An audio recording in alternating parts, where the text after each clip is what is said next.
les ans, il y a une nouvelle technique de falsification qui apparaît.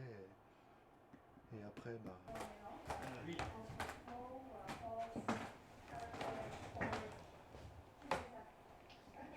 Sur les documents français, alors regarde, le pourcentage, hein, c'est que sur les documents français.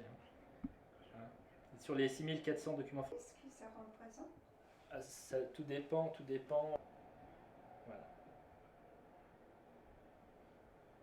Donc la fraude documentaire est un vecteur extraordinaire parce que ça permet d'attaquer tous les angles de délinquance possibles. Vous faites de la délinquance financière, vous pouvez faire éventuellement du terrorisme, de l'immigration irrégulière, de la fraude sociale.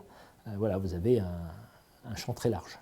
Oui, je pense qu'on a fait ça avec mon passeport, par exemple. Par exemple, à l'heure actuelle, on a des Somaliens et des Érythréens sur le territoire français. Oui.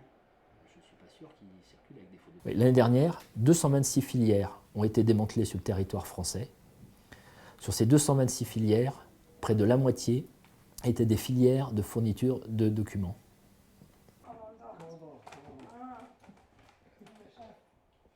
Des Irakiens qui venaient de la région de Mossoul et qui utilisaient les services d'une filière irako-kurde pour partir depuis Mossoul jusque soit en Allemagne, soit en France. Et pour cela, ils ont utilisé un cheminement au départ d'Istanbul.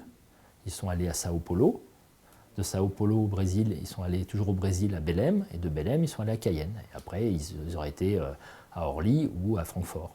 Je pense que ça ne faisait pas. On en reçoit. Parce qu'on n'a pas le temps. Juste une démarche administrative, vous déposez, vous récupérez Oui, je pense que ça un mois. Je pense que les gens qui viennent par les bateaux n'ont pas forcément le souci d'avoir des faux papiers. Ils essayent de faire la traversée, d'être pris en charge comme demandeurs d'asile, donc ils n'ont pas forcément, à mon avis, cette problématique des documents. Au niveau européen, pour avancer justement sur la problématique. Il faut qu'il y ait des moyens de lecture qui soient perfectionnés, de lecture documentaire, moyens d'analyse documentaire, dans des postes fixes, en aéroport par exemple, que ça soit encore plus performant, mais aussi sur la voie publique. Vous êtes contrôleur, vous êtes policier, vous voulez contrôler dans la rue quelqu'un, vous voulez lire son document, ben voilà, c'est un intérêt, c'est de développer des solutions de lecture. Et puis, intégrer dans tout ça la biométrie, à des degrés divers. Utiliser l'iris, la lecture de l'iris, utiliser la reconnaissance faciale, utiliser les empreintes digitales. J'ai permis de conduire, je ne conduis pas en France. On a dit... Votre permis de conduire contre un permis de conduire français. Votre permis de conduire national contre un permis...